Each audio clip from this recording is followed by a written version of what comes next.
My name is Camille, and I'm about to tell you a story that will make your blood boil. You're probably sitting there thinking this is just another rant from someone who hates their boss or feels wronged by the system. But trust me, it's so much more than that. What happened to me wasn't just unfair, it was theft, betrayal, and an act of war disguised as corporate politics. And if you think I'm going to sit quietly while my life's work gets stolen out from under me, then you don't know me at all. I've been in sales for 12 years now. I didn't start at the top. I worked my way up through sheer grit and determination. Long nights spent crafting pitches, weekends burned on client calls, and countless rejections before finally landing those big deals. It wasn't easy, but nothing worth having ever is. When I landed my dream job at Crestwood Industries, a company known for its high-profile clients and lucrative contracts, I thought I had finally made it. This was where legends were born, where hard work paid off, and where people like me could shine. Or so I believed. Crestwood wasn't perfect, sure. Every office has its quirks, its power struggles, its moments of tension behind closed doors. But I never imagined how toxic it could become when greed took over. That's what happened here. Greed turned into corruption. Corruption bred lies, and those lies destroyed lives, including mine. Let me take you back to the beginning, though. Back when I still believed in fairness, in the idea that good work would be rewarded. My manager, Richard Langston, was one of those charismatic types. The kind of guy who walks into a room and commands attention without even trying. He'd shake hands with everyone, remember birthdays, and always knew exactly what to say to keep morale high. At first glance, he seemed like the ideal leader, confident, ambitious, supportive. But beneath that polished exterior lurked something darker, something ruthless.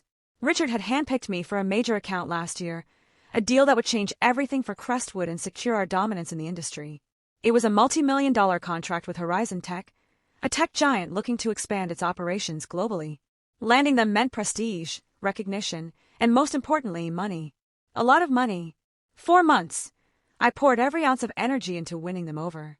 I studied their business model, tailored presentations to fit their needs, flew across countries to meet face-to-face, and negotiated terms late into the night.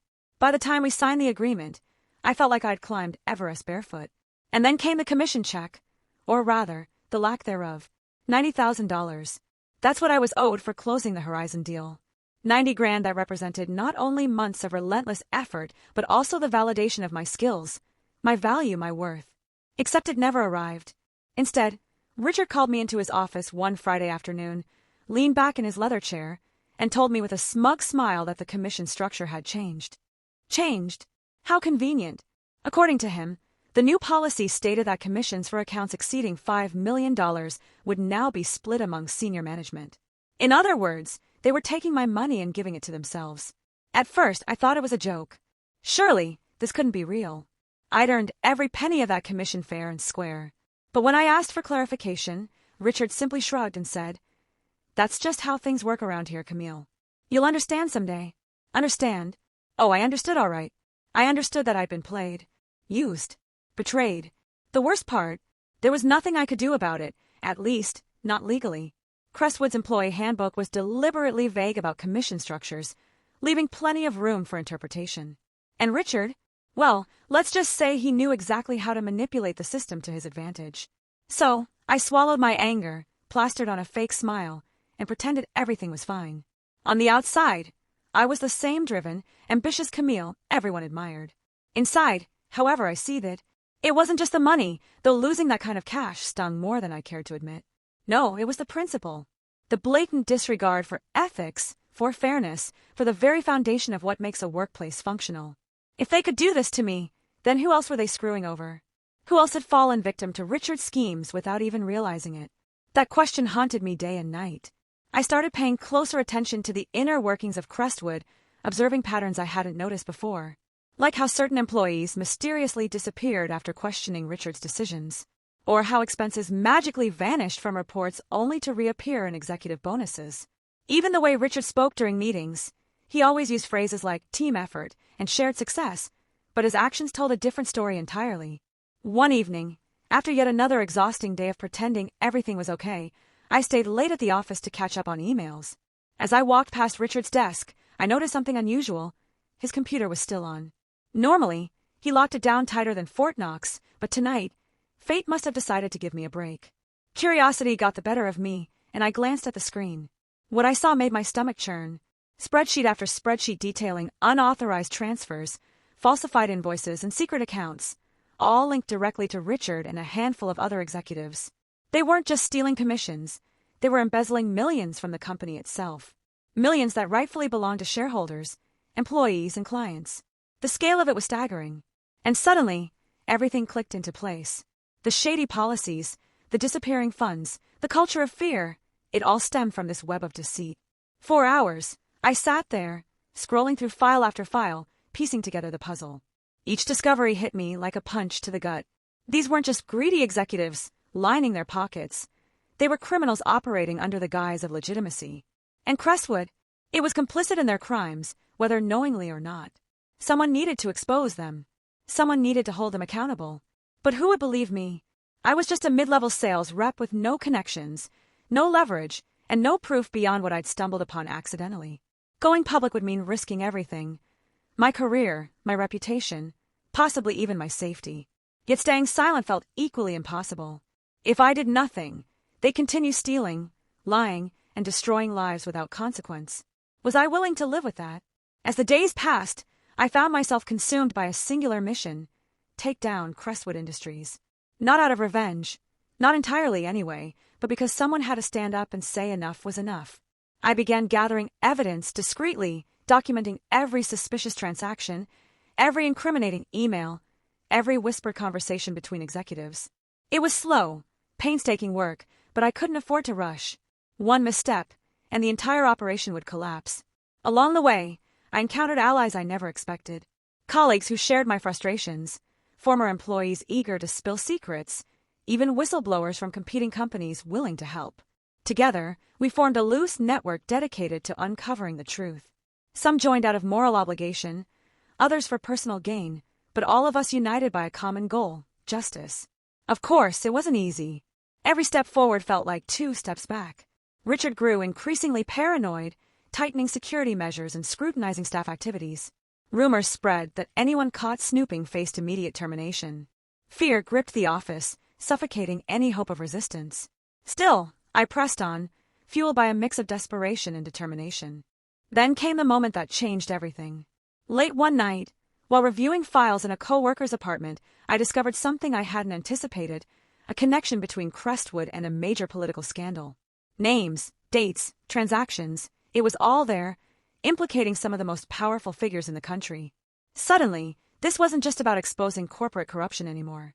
It was bigger than that. Bigger than me. Bigger than anyone involved. With this new information, I realized I couldn't handle this alone. The stakes were too high, the risks too great. I needed help from people with resources, influence, and expertise far beyond my own. Reaching out was terrifying but necessary. Each contact brought fresh dangers. Each meeting required careful planning. Each decision carried weighty consequences. Yet somehow, against all odds, momentum began building. Now, as I sit here writing this, I can feel the ground shifting beneath Crestwood's feet. Whispers of scandal echo through boardrooms. Journalists sniff around for leads, and nervous glances are exchanged in hallways. Richard may think he's untouchable, but I know better. His empire is crumbling, brick by brick, and soon, the world will see him for what he truly is. This isn't over yet. Far from it. But mark my words, justice is coming. For me, for my colleagues, for everyone Crestwood has wronged. And when it arrives, it won't just be a reckoning, it'll be a revolution. The revolution didn't happen overnight. It never does. But the pieces were falling into place, one by one, like dominoes lining up for that final push. Each day brought new developments, some small, some seismic, and I could feel the tension in the air thickening, pressing down on everyone at Crestwood Industries. Richard and his inner circle grew, increasingly paranoid, their once cocky demeanor replaced with jittery glances over shoulders and hushed conversations behind closed doors. They knew something was coming, they just didn't know what or when. For me, the hardest part wasn't gathering evidence or strategizing my next move, it was keeping myself together. Every morning, I woke up feeling like I was walking a tightrope stretched across an endless abyss. One wrong step, one careless mistake, and everything would come crashing down, not just for me, but for the people who had started believing in this fight alongside me. My coworkers, my allies, even strangers who had reached out after hearing whispers of corruption, they were counting on me to see this through. And I couldn't let them down. One evening, As I sat in my tiny apartment surrounded by stacks of documents, encrypted files, and scribbled notes, I received a call from someone unexpected. Margaret Hayes, a veteran investigative journalist known for taking down corporate giants. She'd been following the breadcrumbs I'd carefully leaked to her over the past few weeks, and now she wanted to meet face to face. The thought terrified me. Meeting her meant putting myself directly in the line of fire, exposing not only my role in this, but also risking exposure of everyone else involved. But it was time to take that risk. If anyone could help bring Crestwood to its knees, it was Margaret. We met at a dimly lit cafe downtown, far enough from Crestwood's headquarters to avoid suspicion. Margaret was older than I expected, with sharp eyes that seemed to pierce right through you and a no-nonsense attitude that left little room for small talk. "You're playing a dangerous game," she said after we exchanged pleasantries. "Do you understand what happens if they find out about this?" I nodded. "I do. But I'm not doing this for revenge anymore. This is about stopping them before they hurt someone else." Margaret studied me for a moment before nodding slowly. "All right then. Let's finish what you've started." Over the next several weeks, Margaret became my lifeline. With her guidance, I learned how to package the evidence in ways that would hold up under scrutiny, how to navigate legal loopholes, and most importantly, how to protect myself and others while keeping the operation covert. Together, we reached out to regulators, law enforcement agencies, and influential figures who could amplify our message once the story broke. It was a delicate balancing act, requiring precision and patience, but every piece of the puzzle was falling into place. Then came the tipping point, the moment that changed everything. A whistleblower within Crestwood's finance department contacted me anonymously, offering a trove of internal emails and financial records that implicated Richard and his cronies in activities far more sinister than simple embezzlement. These weren't just shady business practices, they were outright criminal acts involving money laundering, bribery, and collusion with government officials. The implications were staggering. This wasn't just a scandal, it was a national disgrace. With Margaret's help, I compiled all the evidence into a comprehensive dossier and sent it to multiple news outlets, regulatory bodies, and watchdog organizations simultaneously. We timed the release strategically, ensuring maximum impact. Within hours, the story exploded across headlines nationwide.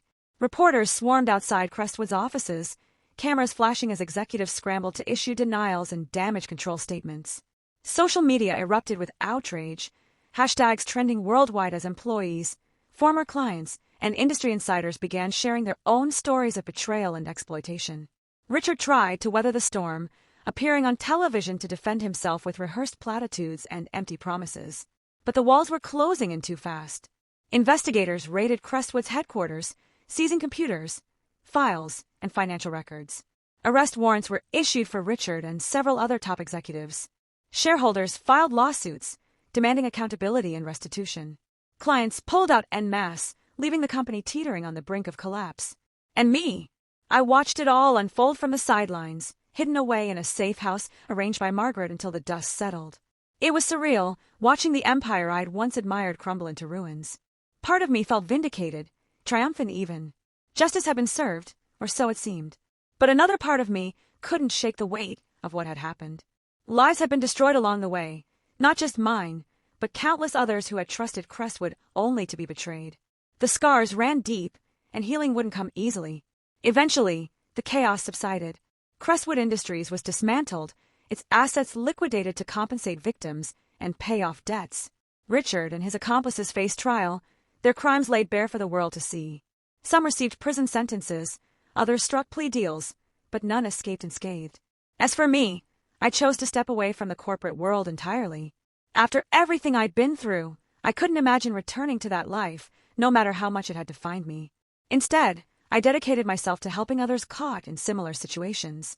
With Margaret's encouragement, I wrote a book detailing my experiences, hoping it might inspire others to speak out against injustice wherever they found it. I also partnered with advocacy groups focused on workplace ethics and whistleblower protection, using my story to push for systemic change. It wasn't easy.